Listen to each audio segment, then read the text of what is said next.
juga Bu dari Wahyuni. Di sini kami ingin mempresentasikan makalah yang telah kami susun dengan judul menganalisis perkembangan regulasi bioteknologi pada tataran nasional dan internasional. Di sini mungkin yang pertama saya yang mengawali. Yang pertama yaitu perkembangan regulasi bioteknologi pada tataran nasional. Yang pertama, regulasi dan kebijakan keamanan hayati dan peluang keberhasilan adopsi benih transgenik Indonesia. Dalam perkembangan riset bioteknologi modern oleh lembaga peneliti, pemerintah, dan universitas, demikian juga upaya introduksi oleh perusahaan asing di Indonesia yang sudah berjalan lebih dari 1 dekade sangat menarik untuk dipertanyakan secara ilmiah. Mengapa hingga saat ini belum ada varietas transgenik, khususnya tanaman pangan yang dapat ditanam oleh petani Indonesia. Sejak tahun 1998 hingga 2002, telah dilakukan kajian keamanan hayati terhadap beberapa tanaman transgenik dan beberapa diantaranya adalah jagung, kedelai, jagung RRGA21, kapas, dan kapas tipe BTRR. Dari segi kebijakan atau regulasi, posisi suatu negara terhadap bioteknologi sangat tergantung dari banyak hal seperti kebijakan, tingkat resiko yang dapat diterima, kapasitas melakukan kajian atau evaluasi resiko, dan kelembagaan implementasi yang memadai, persepsi mengenai manfaatan ekonomi yang dapat diperoleh dari bioteknologi, kaitannya dengan perdagangan internasional, termasuk ketergantungan akan info komoditas pertanian dan investasi lead bank atau baik sektor swasta maupun publik yang dapat dialokasikan ke dalam bidang ini. Menurut graf 2000, tahap yang paling menentukan arah perkembangan teknologi dan introduksi ke pasar atau penggunaan adalah izin regulasi yang memberi keputusan jalan atau tidaknya, go atau no go, suatu introduksi teknologi yang bermanfaat.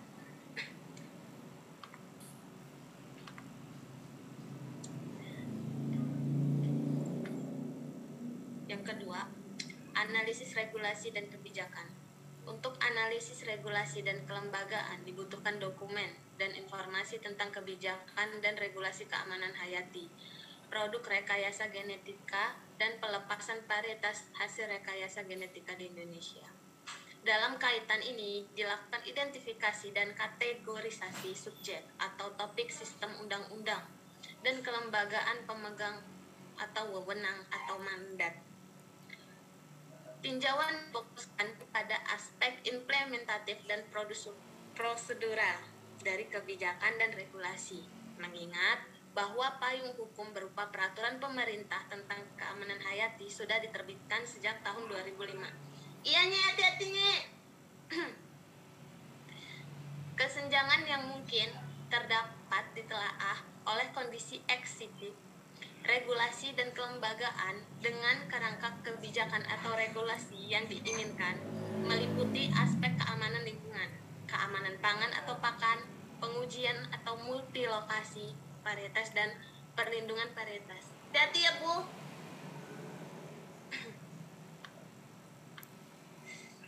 Yang ketiga, state of the art hierarki regulasi produk rekayasa genetika. Identifikasi variabel kebijakan yang menyebutkan produk rekayasa genetika utamanya berada di bawah 4 payung peraturan perundang-undangan, yaitu Sistem Budidaya atau Undang-Undang Nomor 12 Tahun 1992, Perlindungan Varietas atau Undang-Undang Nomor 29 Tahun 2000, Pangan atau disusun dalam Undang-Undang Nomor 7 Tahun 1996, dan Pengkajian Keamanan Hayati atau disusun dalam Undang-Undang Lingkungan Hidup Nomor 23 Tahun 1997 dan tentang atau Nomor 21 Tahun 2005 tentang keamanan hayati. Selanjutnya, wewenang pengembangan varietas tanaman berada dalam naungan Undang-Undang Sistem Budidaya Tanaman Nomor 12 Tahun 1992 dengan mandat pada Departemen Pertanian yang bertujuan meningkatkan produksi tanaman untuk kepentingan nasional. Selanjutnya, dalam tataran implementasi untuk menjalankan pelepasan benih atau bibit tanaman tertuang dalam Peraturan Menteri Pertanian Nomor 37 Permentan OT 140/8 tahun 2006 tentang pengujian, penilaian, pelepasan dan penarikan varietas. Undang-Undang Perlindungan Varietas Tanaman Nomor 29 Tahun 2000 mendorong upaya terus-menerus untuk menemukan atau menciptakan varietas unggul yang produktivitasnya lebih tinggi, kuantitas dan kualitas produksi semakin tinggi, dan meningkatkan daya saing komoditi. Adanya sistem hak milik intelektual atau teknologi merupakan insentif hak melindungi varietas baru melalui pemberian hak komersial eksekutif bagi penghasil benih selama periode waktu tertentu seperti ditentukan oleh undang-undang untuk memasarkan varietas baru termasuk reproduktifnya. Demikian juga PP No. 69 Tahun 1999 tentang label dan iklan pangan mengharuskan mencantumkan label. Akan tetapi saat ini belum dijumpai adanya produk pangan yang dilabel sesuai dengan aturan ini. Situasi ini tentu saja membuat bingung konsumen, produsen, pangan olahan dan publik pada umumnya. Mungkin selanjutnya dilanjutkan oleh rekan saya Kiki. Baik, terima kasih Lana. Langsung saja saya lanjutkan. Pemerintah menerbitkan PP Nomor 21 Tahun 2005 tentang keamanan hayati produk rekayasa genetika sebagai penyempurnaan SKB 4 Menteri. Keputusan bersama Menteri Pertanian, Menteri Kehutanan dan Perkebunan, Menteri Kesehatan, Menteri Negara Pangan dan Hortikultura.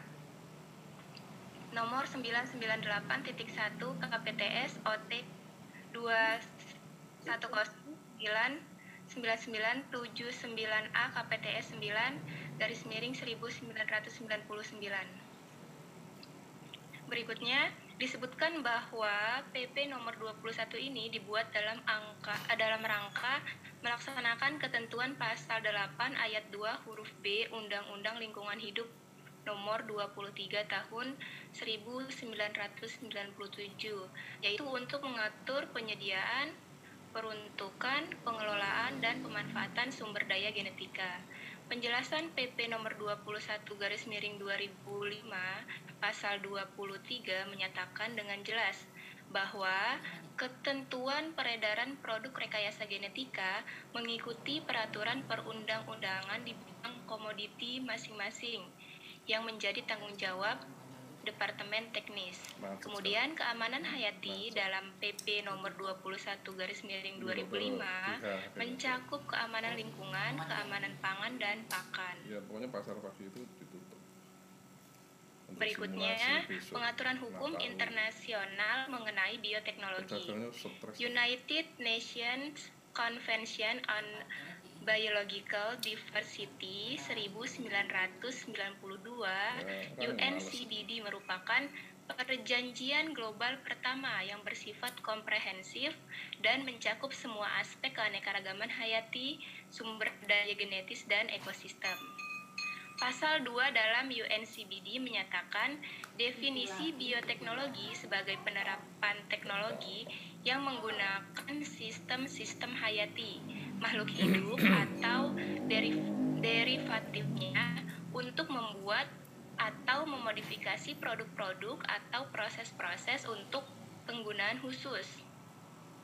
Kemudian, Pasal 8 konvensi merupakan pengaturan mengenai konvensi in situ.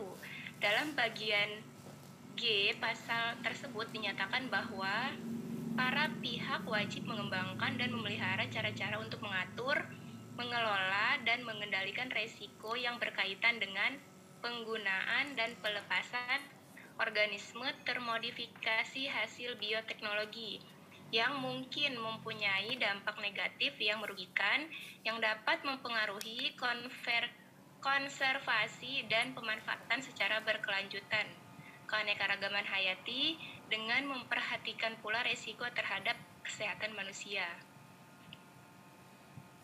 Berikutnya, Cartagena Protocol on Biosafety to the Convention on Biological Diversity 2000 atau Protokol Cartagena 2000. Protokol untuk keselamatan hayati atau biosafety sudah banyak diperbincangkan pada tingkat internasional. Usulan protokol ini dinamakan Biosafety Protocol atau Protokol Keamanan Hayati. Definisi bioteknologi dalam protokol ini dinyatakan dalam pasal 3I yang menyatakan bioteknologi modern adalah penerapan teknik asam nukleat in vitro termasuk asam deoksiribonukleat DNA rekombinan dan injeksi langsung asam nukleat ke dalam sel-sel atau organel-organel atau fusi sel-sel yang berada di luar keluarga taksonomi yang mengatasi hambatan reproduksi fisiologis alam atau rekombinasi yang bukan merupakan teknik yang digunakan dalam pemuliaan dan seleksi tradisional. Materi-materi pokok yang terkandung dalam protokol Cartagena mengatur mengenai hal-hal sebagai berikut. Kemudian Cartagena Protocol on lanjutannya maksudnya. Yang pertama, tujuan dan ruang lingkup mengenai tujuan dari protokol tercantum dalam pasal 1, yaitu memberikan kontribusi dalam menjamin tingkat perlindungan yang memadai di bidang pemindahan, perlakuan dan pemanfaatan yang aman dari organisme hasil modifikasi yang berasal dari bioteknologi modern yang dapat mengakibatkan kerugian terhadap konservasi dan pemanfaatan berkelanjutan keanekaragaman hayati dengan mempertimbangkan pula resiko terhadap kesehatan manusia serta secara khusus menitik beratkan pada perpindahan lintas batas. Yang kedua, prosedur persetujuan berdasarkan informasi dini. Yang ketiga, penilaian dan manajemen risiko. Keempat, perpindahan lintas batas tidak disengaja dan langkah-langkah darurat atau emergency measure. Yang kelima, penanganan, pengangkutan, pengemasan, dan identifikasi. Yang keenam, biosafety clearinghouse. Yang ketujuh, pengembangan kapasitas dan lembaga berwenang. 8. Partisipasi masyarakat. 9. Pertimbangan sosial ekonomi. Dan 10. Tanggung jawab dan upaya pemulihan. Berikutnya, pengaturan hukum internasional. Mengenai akses terhadap keanekaragaman hayati sebagai sumber daya genetik bioteknologi, pada awalnya dunia internasional mengakui akses gratis terhadap sumber daya genetik sebagaimana diungkapkan oleh Reggie K. Joseph. Masalah yang kemudian timbul ketika sumber daya genetik tersebut diakses tanpa izin, kemudian dipatenkan dan dikomersialisasikan, sehingga timbul kerugian pada negara penyedia sumber daya genetik. Lalu hal ini kemudian yang muncul adanya konsep pembagian keuntungan atas akses sumber daya genetik atau yang sering disebut dengan ABS, Access and Benefit Sharing. Konsep ABS pertama kali tertuang dalam UNCBD, di mana dalam prakteknya ternyata memiliki kelemahan dalam penuangan konsepnya, hingga menimbulkan kesulitan dalam pelaksanaannya dan membutuhkan adanya pengaturan lebih lanjut secara internasional. Salah satu penyebabnya karena tenggat waktu yang sempit. Kemudian, tujuan protokol dituangkan dalam pasal 1, yaitu pembagian yang adil dan seimbang dari keuntungan yang dihasilkan dari pemanfaatan sumber daya genetik, termasuk oleh akses yang tepat atas sumber daya genetik dan oleh ahli teknologi yang tepat dan relevan, dengan mempertimbangkan semua hak atas pemilik sumber daya dan teknologi, dan dengan data yang tepat, sehingga memberikan kontribusi bagi konservasi keanekaragaman hayati dan pemanfaatan secara berkelanjutan komponen-komponennya. Kemudian mungkin bisa dilanjutkan oleh Bu Endari, silahkan. Baik, yang berikutnya yaitu pengaturan hukum internasional. Hal ini kemudian yang memunculkan adanya konsep pembagian keuntungan atas akses ke sumber daya genetik atau yang sering disebut ABS atau Access and Benefit Sharing. 3 komponen kunci ABS yaitu pembagian keuntungan, akses, dan kepatuhan diuraikan dalam pasal-pasal protokol sebagaimana di bawah ini. Yang pertama, pembagian keuntungan pasal 5 protokol mengatur pembagian keuntungan secara adil dan seimbang dengan menguraikan kewajiban setiap pihak untuk mengambil tindakan legislatif, administratif, atau kebijakan untuk berbagi keuntungan secara adil dan merata dengan pihak yang menyediakan sumber daya termasuk yang dimiliki oleh masyarakat tradisional, baik keuntungan yang berupa moneter dan bukan moneter. Yang berikutnya, akses komponen. Kunci kedua dari ABS yaitu akses yang dijabarkan dalam pasal 6 dan pasal 7 protokol Nagoya menegaskan kembali hak berdaulat yang dimiliki oleh negara atas sumber daya alam dan pemberian akses terhadap pemanfaatan sumber daya genetik. Berikutnya yang ketiga yaitu kepatuhan berdasarkan ketentuan yang ada di protokol Nagoya. Maka pengaturan mengenai kepatuhan dapat dibagi menjadi 3 jenis, yaitu kepatuhan terhadap undang-undang nasional dan persyaratan peraturan tentang ABS, kepatuhan terhadap undang-undang dengan persyaratan sumber daya genetik, dan kepatuhan terhadap kesepakatan bersama. Berikutnya yaitu yang D, yaitu pengaturan hukum internasional mengenai dampak terhadap keanekaragaman hayati. Akibat perpindahan lintas batas UHMG, konsep pertanggungjawaban dan upaya pemilihan atas kerusakan yang timbul dari perpindahan lintas batas UHMG pada dasarnya telah terdapat dalam protokol Cartagena. Namun dalam negosiasi mengenai ini, para negosiator menyadari bahwa terdapat kekurangan dari konsensus dan waktu yang cukup untuk menyepakati setiap isi peraturan yang mungkin dalam pertanggungjawaban dan upaya pemulihan ini. Pada akhirnya disepakati untuk melanjutkan perdebatan setelah adopsi dan berlakunya protokol Cartagena. Baik, yang berikutnya yaitu pengaturan hukum internasional masih mengenai dampak terhadap keanekaragaman hayati. Instrumen ini dicantumkan dalam pasal 3 yang terdiri dalam beberapa ayat, yaitu yang pertama, protokol tambahan berlaku terhadap kerusakan akibat perpindahan lintas batas OHMG yang digunakan pangan, pakan, atau pengolahan ditujukan untuk pemanfaatan terbatas atau contagious dan yang ditujukan untuk dilepas ke lingkungan. Yang kedua, terkait dengan perpindahan lintas batas yang disengaja, protokol tambahan ini berlaku terhadap kerusakan akibat penggunaan OHMG yang sah sesuai dengan ayat 1 di atas. Ketiga, protokol tambahan ini juga berlaku terhadap kerusakan yang terjadi akibat perpindahan lintas batas OHMG yang tidak disengaja. Berikutnya, instrumen ini dicantumkan dalam pasal 3 yang terdiri dalam beberapa ayat, yaitu ini masih lanjutannya ya. Yang keempat, protokol tambahan ini dimulai berlaku terhadap kerusakan akibat perpindahan lintas batas OHMG setelah tinggal mulai atau entry into force ditetapkan. Yang kelima, protokol tambahan ini berlaku untuk kerusakan yang terjadi dalam batas-batas yurisdiksi nasional pada para pihak. Yang keenam, pihak-pihak dapat menggunakan kriteria yang ditetapkan dalam ketentuan nasionalnya untuk mengatasi kerusakan yang terjadi dalam batas-batas yurisdiksi